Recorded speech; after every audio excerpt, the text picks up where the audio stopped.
আজকের ভিডিওতে আমরা আলোচনা করব কেন্দ্রীয় আইন পরিষদের দুটো কক্ষ নিয়ে। প্রথমটি হচ্ছে রাজ্যসভা এবং দ্বিতীয়টি হচ্ছে লোকসভা। ভিডিওটা অবশ্যই শেষ পর্যন্ত দেখবে ফর ফুল ক্ল্যারিটি, এবং ভিডিওর শেষে তোমাদের জন্য রয়েছে একটা আকর্ষণীয় উপহার। চলো শুরু করা যাক।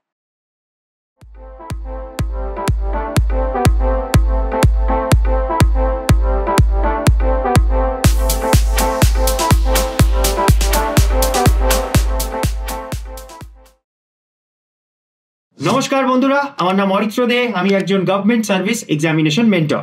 আমার স্পেশালাইজেশন জেনারেল স্টাডিজ অর্থাৎ পলিটি, হিস্ট্রি, জিওগ্রাফি, ইকোনমি এই কোর্স সাবজেক্টগুলো পড়ানোর আমার দীর্ঘ অভিজ্ঞতা রয়েছে।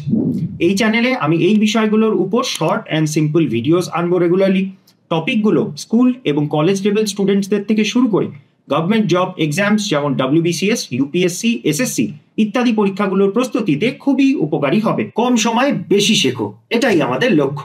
Welcome to compare to clear series. এখানে আমরা পলিটি এবং কনস্টিটিউশন সাবজেক্টটা যে বিভিন্ন কনসেপ্টসগুলো রয়েছে সেগুলোকে একে অপরের সাথে তুলনা করে সহজ সরলভাবে বোঝার চেষ্টা করব। কারণ যখন আমরা করব কম্পেয়ার, তখনই তো হবে কনসেপ্টস ঝাঁ চকচকে ক্লিয়ার। এর আগের ভিডিওতে আমরা পার্লামেন্ট এবং স্টেট লেজিসলেচারকে একে অপরের সাথে তুলনা করেছিলাম। পার্লামেন্ট হচ্ছে সেন্ট্রাল লেজিসলেচার এবং স্টেট লেজিসলেচার হচ্ছে রাজ্যের লেভেলের আইন পরিষদ। তো তোমরা যদি সেই ভিডিওটা না দেখে থাকো, অবশ্যই আগে ওই ভিডিওটা দেখে তারপর এই ভিডিওটা দেখো, তাতে তোমাদের বুঝতে সুবিধা হবে। একটা ক্রোনোলজি থাকবে, লিঙ্কটা ডেসক্রিপশনে দেওয়া থাকবে এই প্লে লিস্টের 14 নম্বর ভিডিও। রাজ্যসভা এবং লোকসভাকে আমরা এই 11টা পয়েন্টের ভিত্তিতে আজকে তুলনা করব। তোমরা একবার ভিডিওটা পজ করে এই 11টা পয়েন্টের উপরে প্রথমে চোখ বুলিয়ে নাও। আজকে আমাদের ফার্স্ট পয়েন্ট অফ কম্প্যারিজন হচ্ছে এই দুটো কক্ষের বিভিন্ন নামগুলো। তো রাজ্যসভাকে কাউন্সিল অফ স্টেটসও বলে, আপার হাউস বলা হয়, হাউস অফ এল্ডার্স বলা হয় এবং সেকেন্ড চেম্বার বলা হয়। যেখানে লোকসভাকে হাউস অফ দ্য পিপল বলা হয়, লোয়ার হাউস বলা হয়, পপুলার হাউস বলা হয় এবং ফার্স্ট চেম্বারও বলা যেতে পারে। আমাদের দ্বিতীয় পয়েন্ট অফ কম্প্যারিজন হচ্ছে লিগ্যাল স্ট্যাটাস, অর্থাৎ এই দুটো কক্ষের আইনি অবস্থান কি রয়েছে। তো লোকসভা এবং রাজ্যসভা দুটোই হচ্ছে কনস্টিটিউশনাল বডি, অর্থাৎ সংবিধানের দ্বারা স্বীকৃত দুটো কক্ষ। আমাদের next point organ of the state, অর্থাৎ এই দুটো কক্ষ রাষ্ট্রের কোন অর্গান, লেজিসলেচার, এক্সিকিউটিভ, জুডিশিয়ারির মধ্যে কোন অর্গানের তারা পার্ট। তো রাজ্যসভা এবং লোকসভা দুটোই হচ্ছে কেন্দ্রের যে লেজিসলেটিভ অর্গান রয়েছে বা পার্লামেন্ট রয়েছে, সেই পার্লামেন্টের দুটো কক্ষ, এরা লেজিসলেচারের পার্ট। আমাদের চতুর্থ পয়েন্ট অফ কম্প্যারিজন হচ্ছে কম্পোজিশন, অর্থাৎ এই দুটো কক্ষের কেমন টাইপের মেম্বার্স থাকে সেটা আমরা দেখে নেব। তো সংবিধানের দ্বারা যেটা ডিসাইড করা আছে, রাজ্যসভাতে maximum number of representative, maximum members হতে পারে 250। সেই 250-র মধ্যে নির্বাচিত হবে ফ্রম স্টেটস হচ্ছে 229, ফ্রম ইউনিয়ন টেরিটরি হচ্ছে 9 জন। এই দুজনেই ফ্রম স্টেটস এবং ইউনিয়ন টেরিটরি দুজনেই ইলেক্টেড রিপ্রেজেন্টেটিভস হবেন এরা। কিন্তু তার সাথে নমিনেটেড রিপ্রেজেন্টেটিভসও রয়েছে, প্রেসিডেন্টের দ্বারা 12 জনকে নমিনেট করা হয়। সেখানে লোকসভার ক্ষেত্রে ম্যাক্সিমাম নাম্বার অফ রিপ্রেজেন্টেটিভস হচ্ছে 550, যাদের মধ্যে স্টেটস থেকে আসবে 530 মেম্বার্স ইলেক্ট হয়ে, ইউনিয়ন টেরিটরি থেকে 20 জন ইলেক্ট হয়ে। কিন্তু লোকসভাতে নমিনেটেড মেম্বার্সের আপাতত কোনো স্থান নেই। আগে নমিনেট করা হতো প্রেসিডেন্টের দ্বারা 2 জন মেম্বার অ্যাংলো ইন্ডিয়ান কমিউনিটি থেকে, তবে অ্যামেন্ডমেন্টের মাধ্যমে এই নমিনেশনের সিস্টেমটাকে উঠিয়ে দেওয়া হয়েছে বর্তমানে। নেক্সট, এই দুটো কক্ষের টোটাল মেম্বারশিপ, অর্থাৎ কতগুলো পোস্ট ফিল করা হয় ইলেকশন বা নমিনেশনের দ্বারা, সেটা আমরা দেখে নেব। তো রাজ্যসভার টোটাল মেম্বারশিপ হচ্ছে 245, অর্থাৎ 5টা সিট এখানে ভেকেন্ট থাকে, সেখানে কোনো ইলেকশন হয় না। এই 245টা সিটের মধ্যে রাজ্যগুলো থেকে, স্টেটসগুলো থেকে আসে 229 মেম্বার্স, ইউনিয়ন টেরিটরি থেকে ইলেক্ট করা হয় 4 জনকে এবং নমিনেশন করা হয় 12 জনকে। যেখানে লোকসভার টোটাল মেম্বারশিপ হচ্ছে 545, অর্থাৎ 5টা সিটে ভ্যাকেন্সি থাকে, সেখানে কোনো ইলেকশন হয় না। 545 মেম্বার্সের মধ্যে স্টেটস থেকে আসে 530 জন, ইউনিয়ন টেরিটরি থেকে 13 জন এবং নমিনেটেডের যেমন বললাম এখন আর কোনো ব্যবস্থা নেই। এবারে কোন স্টেটস বা ইউটি থেকে কতজন করে মেম্বার আসবে সেটা সংবিধানের মাধ্যমে ডিসাইড করে দেওয়া হয়েছে। রাজ্যসভাতে কোন স্টেট বা ইউনিয়ন টেরিটরি থেকে কতজন আসবে সেটা সংবিধানের যে 4 নম্বর তফসিল, 4th শিডিউল, সেখানে দেওয়া রয়েছে। তবে লোকসভার ক্ষেত্রে কিন্তু কনস্টিটিউশনে ডিরেক্টলি সেটা মেনশন নেই। পার্লামেন্ট ডিসাইড করে কোন স্টেট বা ইউনিয়ন টেরিটরি থেকে কতজন মেম্বার লোকসভায় আসবে। আমাদের 5 নম্বর পয়েন্ট অফ কম্প্যারিজন হচ্ছে method of selection of members, অর্থাৎ এই দুটো কক্ষের যারা মেম্বার্স, যারা সদস্য, তাদের সিলেকশন কিভাবে হয়। তো এটা আমরা অলরেডি ডিসকাস করলাম। রাজ্যসভার ক্ষেত্রে ইলেকশন হয় বটে, কিন্তু সেটা ইনডাইরেক্ট ইলেকশন। 233 জনের ইনডাইরেক্ট ইলেকশন হয়, অর্থাৎ স্টেটস এবং ইউনিয়ন টেরিটরি থেকে যতজন আসে তারা ইনডাইরেক্টলি ইলেক্ট হয়ে আসে। আচ্ছা, সো নমিনেশন যাদেরকে করা হয়, অর্থাৎ 12 জন মেম্বারকে, তারা কেন্দ্রীয় মন্ত্রিপরিষদের উপদেশ অনুযায়ী প্রেসিডেন্ট তাদেরকে নমিনেট করে। তারা বিভিন্ন ফিল্ডের এক্সপার্টস বা তাদের বিশেষ কোনো পারদর্শিতা রয়েছে, অর্থাৎ লিটারেচার, আর্টস, সায়েন্স বা সোশ্যাল সার্ভিসে যারা বিশেষ পারদর্শিতা বা দক্ষতা দেখিয়েছে এবং সেটা রেকগনাইজড হয়েছে, তাদের মধ্যে থেকে প্রেসিডেন্ট 12 জনকে নমিনেট করে। লোকসভার ক্ষেত্রে ডিরেক্ট ইলেকশন হয় 545 মেম্বার্সের স্টেটস এবং ইউনিয়ন টেরিটরি থেকে। এদের ইলেকশনের ডিটেইলড প্রসেস আমি অন্য একটা ভিডিওতে নিয়ে আসবো। যদি তোমরা এই ভিডিওটার নিচে কমেন্টে আমাকে সেটা জানাও। এখনো পর্যন্ত পলিটি পড়ার এই কম্প্যারেটিভ ফরম্যাটটা যদি তোমাদের ইন্টারেস্টিং লাগছে, তাহলে অবশ্যই নিচে লাইক বাটনটা প্রেস করে দাও। বন্ধুদের সাথে শেয়ারও করতে পারো, যাতে এই ভিডিওটা ম্যাক্সিমাম স্টুডেন্টসদের কাছে পৌঁছে যায়। চ্যানেলটাকে সাবস্ক্রাইব করে রাখো। তোমাদের সাপোর্ট এবং এনকারেজমেন্টই আমাকে মোটিভেট করে এরকম কন্টেন্ট নিয়ে আসতে অনবরত। চলো এবার কন্টিনিউ করা যাক। আমাদের নেক্সট পয়েন্ট অফ কম্প্যারিজন হচ্ছে ইলেকশনস কন্ডাক্টেড বাই, অর্থাৎ এই দুটো কক্ষে যে ইলেকশনগুলো হয় সেই ইলেকশনগুলো পরিচালনা বা অর্গানাইজ কে করে থাকে। তো রাজ্যসভা এবং লোকসভা দুটোর ক্ষেত্রেই নির্বাচন কমিশন আমাদের যে রয়েছে, the election commission of India, তার তত্ত্বাবধানে রাজ্যসভা এবং লোকসভার ইলেকশন হয়ে থাকে। নেক্সট পয়েন্ট অফ কম্প্যারিজন হচ্ছে ডিউরেশন, অর্থাৎ এই দুটো বডির মেয়াদ কতখানি।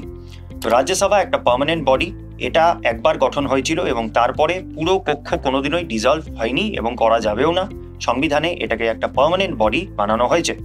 তবে লোকসভার মেয়াদ হচ্ছে 5 বছর, অর্থাৎ 5 বছর অন্তর অন্তর লোকসভা নির্বাচন হয় এবং একটা ফ্রেশ হাউস গঠন করা হয়।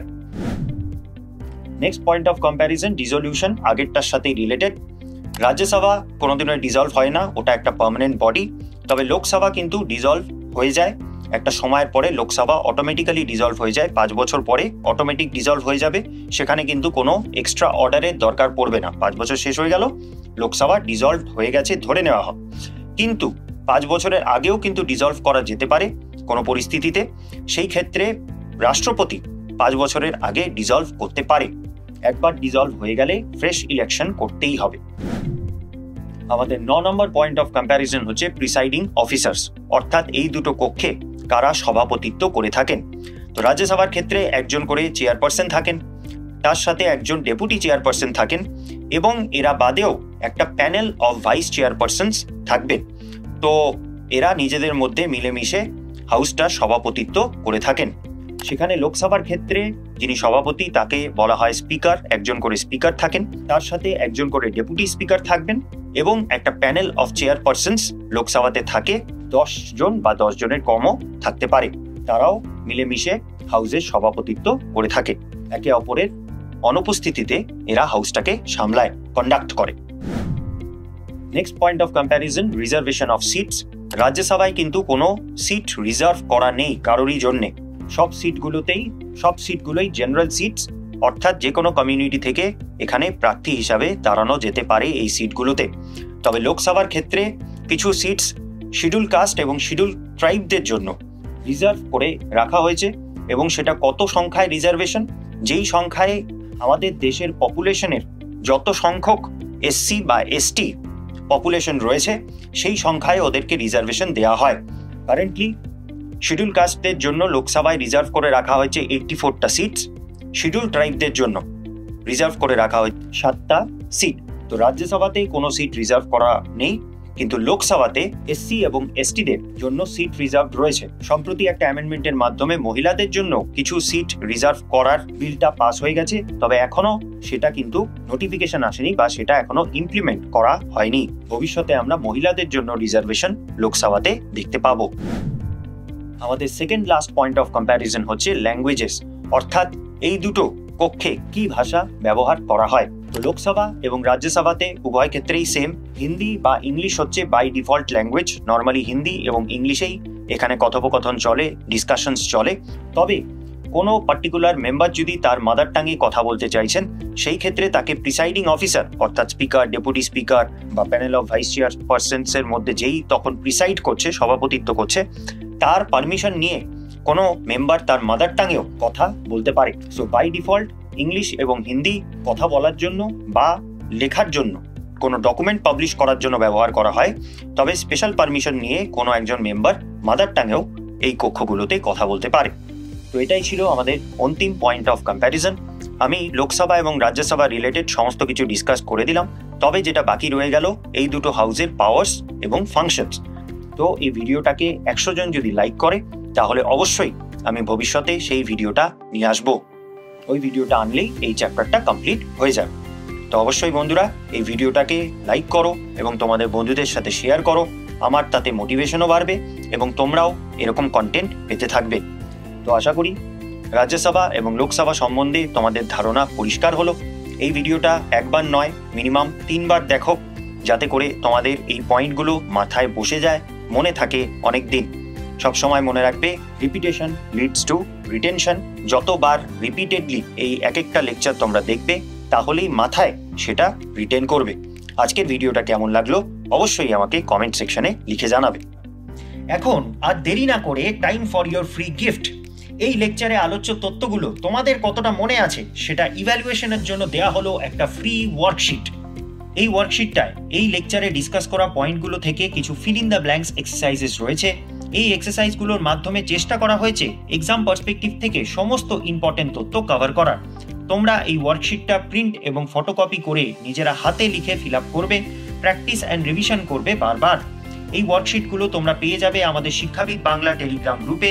তাই এখনই ডেসক্রিপশনে দেওয়া লিঙ্কে ক্লিক করে জয়েন হয়ে যাও আমাদের টেলিগ্রাম গ্রুপে আর ডাউনলোড করে নাও এই ওয়ার্কশিটটা সম্পূর্ণ ফ্রি।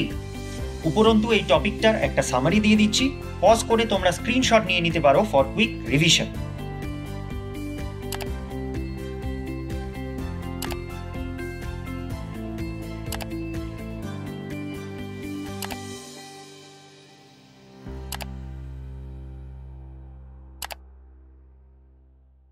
তো বন্ধুরা দেখা হচ্ছে তাহলে নেক্সট ভিডিওতে। চ্যানেলটাকে সাবস্ক্রাইব করে রাখো, এরকম কন্টেন্ট আমি আরো আনতে থাকবো every week. Till then keep learning, keep রিভাইসিং।